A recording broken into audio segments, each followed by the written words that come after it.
Bismillahirrahmanirrahim.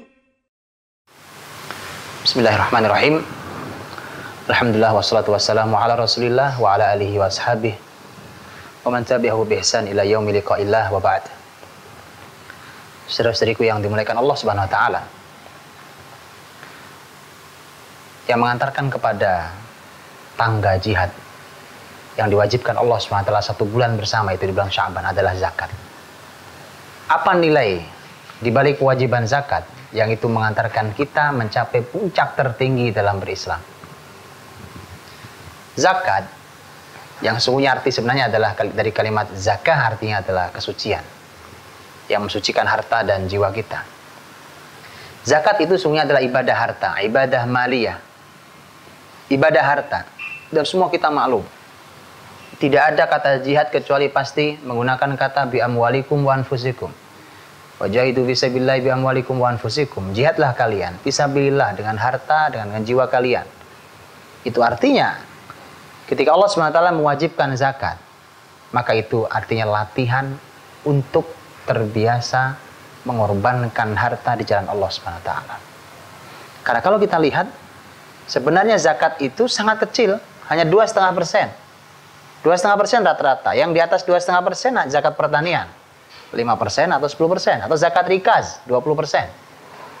Tapi rata-rata 2,5%. 2,5% dari harta yang harus mencapai nisab dulu, maka itu sesungguhnya sangat kecil. Karena bisa terbayang oleh kita, kalau kita sedang duduk makan di sebuah restoran, pajaknya 10%. Kita siap bayar itu, padahal mungkin kita hanya habis 100.000, 300.000, 500.000, umpamanya 10% kita bayar, padahal angka segitu belum mencapai nisab dalam Islam untuk zakat. Maka sebenarnya 2,5% kecil. Dan ini diwajibkan, dan kita melihat betapa kewajiban ini betul-betul dijaga oleh Khalifah Abu Bakar As-Siddiq radhiyallahu anhu. Ketika Abu Bakar tetap dengan kekokohan pendapatnya, dia mengatakan, wallahi saya akan perangi mereka. Mereka siapa yang memisahkan antara salat dan zakat. Karena ternyata ini adalah, zakatnya adalah kewajiban yang akan mengantarkan orang pada puncak tertinggi dalam berislam.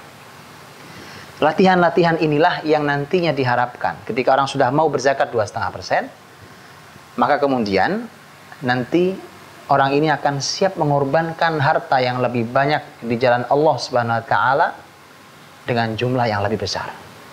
Maka wajar, lazim, kalau kita mendengar para sahabat Nabi Shallallahu Alaihi Wasallam mengorbankan, menyumbangkan hartanya fisabilillah dengan cara yang sangat sederhana, rasanya tidak ada keberatan sedikit pun. Dan kita perlu belajar itu. Itulah yang telah mereka dapatkan, pelajaran sangat berharga dari zakat. Kalau kita semua sering mendengar bagaimana dalam perang Tabuk saat Nabi mengumumkan bahwa Nabi perlu biaya untuk jihad, dan saat itu Nabi SAW mengumumkan tema ini, para sahabat SAW berlomba-lomba untuk memberikan setengah dari harta Umar bin Khattab, Umar sumbangkan. Bahkan dalam riwayat keseluruhan harta dari Abu Bakar As-Siddiq dia sumbangkan.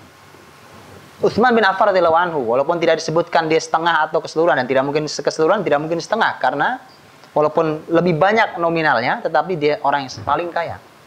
Tapi mari kita lihat, dan itu menarik. Yang disumbangkan oleh Utsman dicatat dalam sejarah adalah dia mempersiapkan 1/3 pasukan. Dan itu adalah 50 kuda. Kuda Arab yang biasa digunakan untuk perang. Dan kita silakan hitung berapa harga kuda Arab yang tidak murah itu. 50 kuda dia sumbangkan. 950 unta. Silakan dikalikan. Satu unta, kalau kita lihat berapa harganya, silakan dikalikan berapa harganya. Dan 1.000 dinar. 1 dinar sama dengan 4,25 gram emas. Yang hari ini 1 dinar kira-kira 1,3 juta. Dan itu 1.000 dinar. Itu bukan satu-satunya sumbangan besar yang diberikan oleh Utsman radhiyallahu anhu. Sejarah pun mencatat bagaimana Utsman radhiyallahu anhu membeli sumur yang disebut dengan sumur rumah, namanya Bi'r Rumah. Yang ini adalah sumur milik Yahudi yang setiap muslim mengambil air di sana harus membayar. Dan kita perlu tahu bahwa air di padang pasir sesuatu yang sangat vital. Maka Utsman radhiyallahu anhu mengumumkan, mendatangi Yahudi itu, kemudian menawar harga sumur itu dan sampai ketemu pada angka dalam satu riwayat disebutkan 30.000 dirham. Satu dirham kira-kira 2,75 gram perak. 30.000 dirham. Silakan dikalikan. Begitu dia beli, dia umumkan seluruh muslimin. Dia umumkan pada seluruh muslimin bahwa ini sumur milik seluruh muslimin. Setiap muslim berhak untuk mengambilnya dengan gratis, kecuali keluarga Utsman. Keluarga Utsman tidak boleh mengambil dari sumur ini. Inilah kedermawanan orang kaya yang mudah sekali mengorbankan hartanya di jalan Allah SWT.